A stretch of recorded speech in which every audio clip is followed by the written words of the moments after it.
What's up, guys? Braneyes Gaming here, and today, since I made a few videos ago, I made a video on how ARMS kind of failed in the Switch and how it didn't do so well, and in a lot of my points in that video, I referenced Splatoon 2 and how it failed compared to that game. So today, I thought I'd make my own video on that game, and I'd say why it succeeded and why it was so popular. Now, guys, the main reason why this game succeeded was because of the box art. Like, that box art is so great and appealing. It has so many colors on it. The logo is cool. And the best thing that made it the most appealing is there's the E meme in the bottom left corner. And everyone loves memes, so that attracts all the memers to this game and makes it popular. No, like, seriously, this game is filled with many memers. How could you do this, guys? Fortnite Dancing Pearl, how could you do this? Anyway, guys, I'm just kidding about that part. The box art isn't the main reason why this game was successful, although that box art was pretty good. So, guys, before I get into the real nitty-gritty and why this game is so popular, make sure to hit that like button down below if you're a cool squid kid, and make sure to hit that sub button down below if you're a cool squid kid who really likes this content. Okay, let's get this show on the road. Come on, get out of there, Pearl. I don't want you doing those Fortnite dances. Now, the main reason I think that Splatoon 2 did so well on the Nintendo Switch and why it was so popular and succeeded and sold so many copies was because of all the content you could play with in the game. And it kept the fan base hooked in for a long time, and they're still hooked in now, and it's been a year, mostly a year later, since the game's release. So, of course, we got the main mode that everyone knows that Splatoon 2 is. It's the turfing mode, where you try to turf as much as you can against the other teams, which is 4v4, and you just try to turf the most ground, which changes a ton. Each match, you got different people with different skills, like every other shooter, but there's lots of maps in Splatoon 2. There's, like, I think maybe like 10, and they keep adding towards it, which makes the content even better and makes it not as repetitive. There's lots of unique maps that hold different things that you can interact with, and it's just fun to play on those maps. And another thing that keeps the game going is the variety of weapons. There are a ton of weapons in Splatoon 2, a ton of different categories, a ton to buy, and just a ton to play around with that are pretty fun, and you just made your own category, and it's always different because you're facing other categories of weapons, and it's just fun to try out different weapons, and it keeps the game good.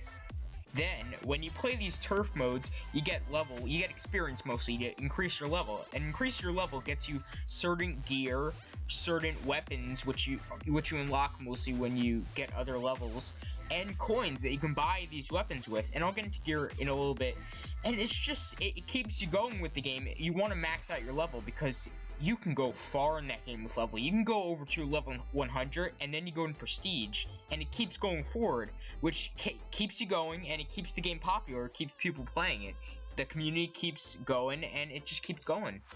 And then there's also other modes in the online multiplayer, like ranked mode, where there's certain modes in ranked mode which you can battle and get certain rank points to up your rank to, I think the max level is level X, and you just keep going up, and it keeps getting more competitive. It's kind of frustrating sometimes, but you just want to keep playing that mode. And then there's also private battles, because if you just want to play with your friends, you can do that, even though that mode isn't really that interesting unless you have a lot of friends. And then you got League, which is kind of fun. It's just mostly battling with your friends as well.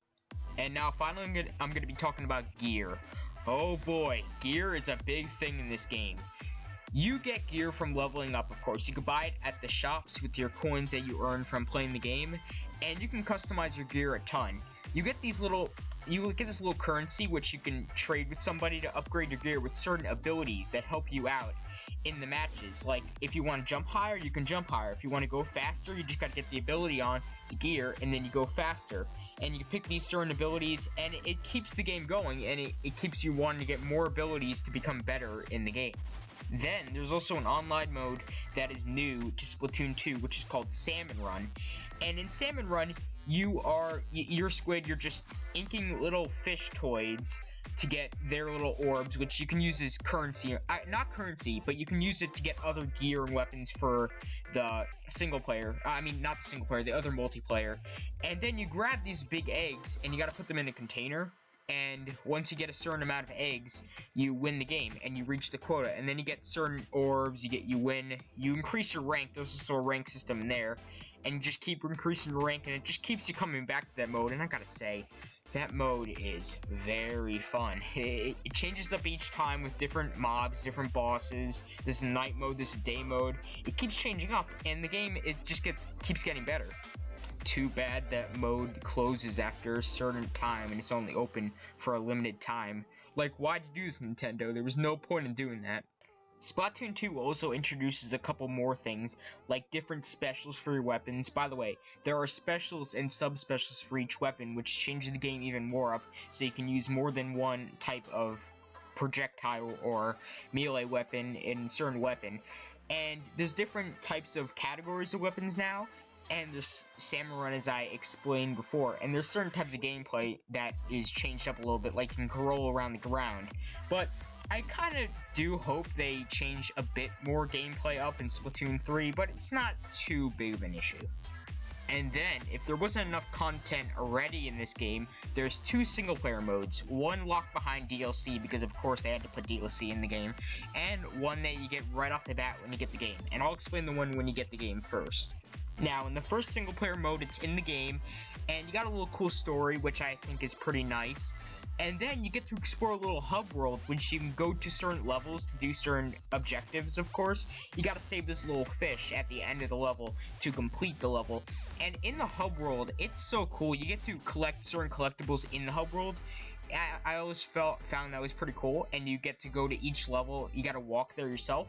And in these levels, there's 2 collectibles, the sea scrolls, and something else. I kind of forgot what it was, sorry.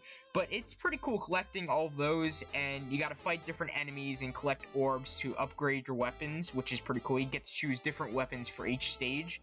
And then there's a little final boss at the end of the single-player mode, which I thought was a pretty cool final boss as well. Good to end off the single-player mode, but after that, it's kind of boring playing the single-player mode again. Then, a few months later, Nintendo added another single-player mode with the DLC, with the Octo expansion, it's called, where you get to be an Octoling in the normal game, which is pretty cool. It's just another skin, so it doesn't really matter. But then you got a single-player mode where you do certain missions, you get to explore and go certain paths and do certain levels. It's pretty cool, and it's time-based, so it's mostly just mission mode, and it is pretty fun with the final boss as well, so that adds to it as well, and it's pretty fun doing all this content in the game. Ooh-wee, that was a lot of content to go over. That was like 10 pieces of content that all add into the game and keep people interacting, and it keeps the fan base growing, and it's a lot of content to play in the game, and it really keeps you into the game. That's not including all of the updates, the DLC, which I talked about before, so that's a piece of content that you can do. You get all these updates with different categories of weapons added. You get different maps added, which are usually pretty good maps, like pretty good maps to explore. They're all pretty unique in style. And now you got the event that Nintendo holds in Splatoon 2, which is called a Splatfest. Now, these Splatfests really get the community together and keeps the game popular, keeps the community growing, doing these Splatfests, because you get to play in certain sides of a team. Nintendo releases a topic, like cats or dogs. You pick one of the topics, and then you fight with that side with other people who pick that topic. And then they rate you on the certain points you gathered. They rate you on how popular the team was, and then you play in these unique maps, which are actually pretty cool maps that work way differently from the maps that are in the game. And it's just pretty cool fighting with your friends, talking to your friends while you're fighting for the certain winning team, mostly for your team to win. And these Splatfests are really fun with people. People like talking to people, gathering together. It's a night theme in these maps, which is pretty cool, since these Splatfests are usually started at night, so you get that night theme. And it's big with streamers, because so many people stream this Splatfest. Even when there's like 5 Splatfests already going for the game, people still stream it and still play it with others, and people keep going to the game because of these Splatfests. So yeah, this game has a ton of things to do inside the multiplayer, the single player, and other things. It has so much to do, and keep grinding in the game to get levels. There's just so much to do. And of course, as I said before, this game wouldn't be as big as it was without all the content, of course, but with the community. The community is a big community which plays the game so much and produces so much new content, like that Fortnite meme. They make memes about the game. They always stream it on YouTube, promote the game of all of its content, and just keep the game running mostly. Like games like ARMS, which I'll link in the right up corner right now.